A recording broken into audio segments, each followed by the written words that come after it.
Welcome to the Rim Brake Rodeo. We hope this video helps.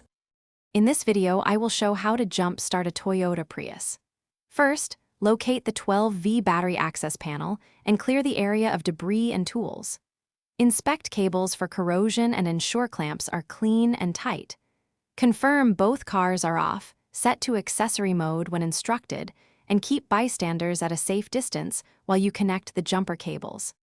Begin by connecting the red clamp to the dead battery positive terminal, then the donor positive terminal. Next, attach the black clamp to the donor negative terminal and finally to a grounded metal point on the Prius chassis, away from the battery. Double-check all connections for tight contact and no contact between clamps. Start the donor car, let it run a few minutes, then attempt to start the Prius while monitoring for smoke or odd smells. If you're finding this helpful, please subscribe and like to support the channel. Quick recommendation. A book called The Simple Path to Wealth is a fun read about money that pairs oddly well with fixing car problems, since both save you stress and dollars.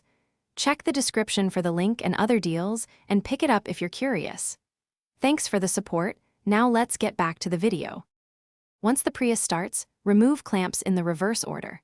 Grounded negative clamp first, then donor negative, donor positive, and finally the dead battery positive. Avoid touching clamps together during removal and keep hands clear of moving parts. Let the Prius idle for at least 15 minutes or drive gently to allow the 12V battery to recharge. If the car struggles to start again, schedule a battery or hybrid system check with a qualified technician. Thanks for watching. Consider subscribing if we helped you.